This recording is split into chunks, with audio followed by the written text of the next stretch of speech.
اوس مو پیژند کنه دوکه کیږو خو به نه کنه په نومونو به نه دوکه کیږو پاکستان کې هغه قانون نافذو کوم چې حضرت ابوبکر صدیق رضی الله عنه نافذ کړو هغه که په چیشنیا کې دی که هغه په افغانستان کې دی هغه که په برما کې دی په کوم ځای کې په مسلمان باندې ظلم کیږي سیاسي توګه باندې د هغه مدد کول حکومتي سطح باندې د هغه مدد او مرسته کول د هغه د حقوقو دپاره په هر میدان باندې آواز اوچتول د هغه چې کم جسمانی حقوق دي د هغې د تحفظ کار کول دا د چا کار دی د جمعیت علما اسلام کار دی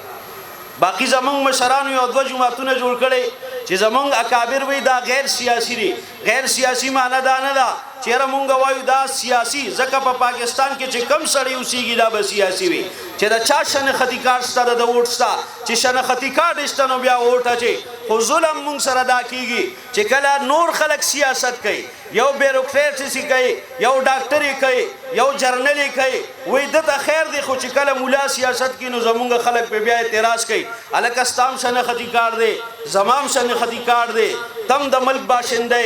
زم د ملک باشنده زه چې د خپل هغه اکابرو بچی ما چې کومو انګریز ته سر نه دی ټیټ کړی زما اکابرو د دې ملک نه هغه انګریز ایستلی زما اکابرو پر ملک قربانۍ ورکړې زما د اکابرو هغه قربانۍ دی چې هغه والا د دهلي نه تر د دې خیبره پورې 70,000 علما کرام هغه شهیدان کیږي د دې ملک د اغستو دپاره د هغې وحدت سلسله هغه را روانه ده د جمعیت علما اسلام په سلسله باندې دویمه زمونږ یو سلسله چې هغه غیر سیاسي مطلب ده چې په هغې کې کله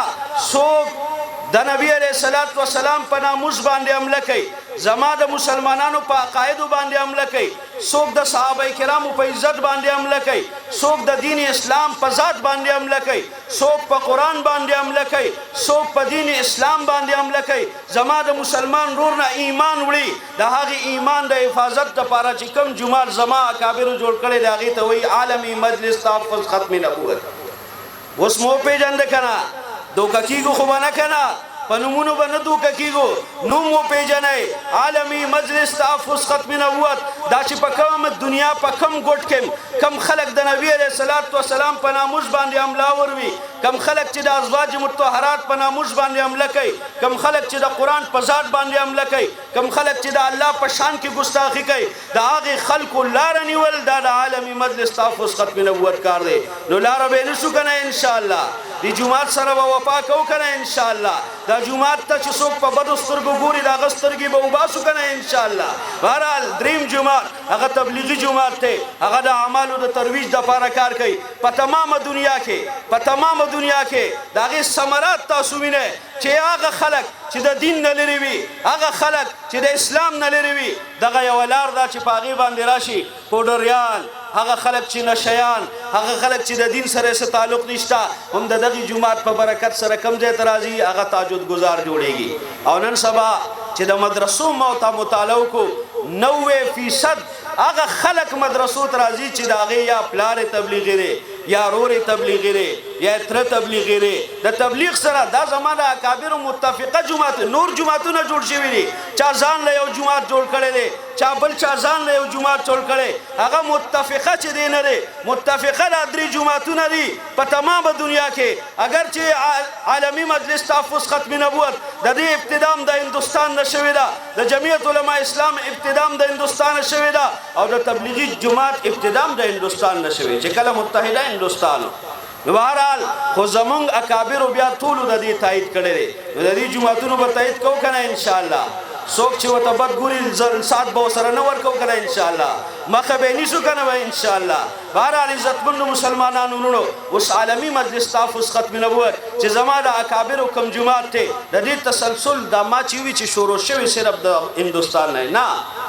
د دې تسلسل خو لګي د جناب محمد رسول الله صلی الله علیه وسلم د دې ټولو جوماتونو تسلسل لګي داسې نه ده چې مونږ بې سنده خلک یو الحمدلله مونږ سند والا خلک یو زمونږ سره سند موجود دی زمونږ سند ډایرکټ جناب محمد رسول الله صلی الله علیه وسلم ته رسي ستا او سبا سند د عالمي مجلس تحفظ ختم نبوت سند څنګه جناب محمد رسول الله ته رسي د حضور اقدس صلی الله علیه وسلم فرمایي زما په دې امت کې به ډېر داسې کسان پیدا کېږي چې هغه به څه کوي هغه به زما په ناموس باندې حمله کوي دا به دروغجن وزن وي په دروغه به دا دعوی کې چې موږ نبیان یو. نبی علیہ السلام فرمایي دجالان به په امت کې دیرش پیدا کیږي. د هغې وخت نه ما ته دا خبر راکوي د دې دجالانو لاره به څنګه نیسي. حضور راته لار نیولم بیا ښودلی دی هغه واپس را راشي کیدای شي زه په دنیا کې موجود نه یم. حضور فرمایي د هغې خپلو مبارکو ژبې سره فرمایي د هغې خپلو مبارکو لبانو سره فرمایي چې فیروز دهلوي رضی الله مدینې منورې ته را رسي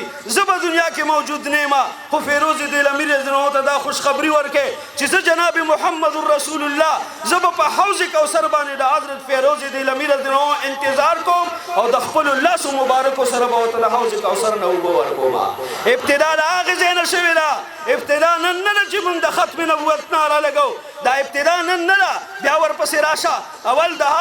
خلیفہ بلا فصل اولی خلیفہ د نبی علیہ الصلوۃ والسلام د وفات نفس ابو بکر صدیق رضی الله عنه دی. هغه هم د دې سبق درس مونږ ته راکړی دی. دا هغه دور راځي یو سړي چې هغه دعوه کړې ده مسیلمه کذاب په دروغه باندې د نبوت دعوه کړې ده. حضرت ابو بکر صدیق رضی الله هغه څه لیږي یو لښکر لیږي دویم لښکر لیږي دریم لښکر لیږي په دریم لښکر کې زمونږ او ستاسو آبا حضرت خالد رضی الله تعالی عنہ موجود دی. هغه لښکر ځي هغه ته الله پاک کامیابي ورکوي بیا واپس راځي د حضرت ابو بکر صدیق رضی الله په دربار کې پیش کیږي. الحمدلله دغه ابو بکر رضی الله دور مبارک دی او په دغه یو جنگ کې حضرت ابو بکر رضی الله چې کله صحابه کرام لیږي دا جنگ هغه جنگ دی چې د ختم نبوت د مسلې لپاره زما او ستا هغه جنگ دی. که نن هم قانون نافذ شه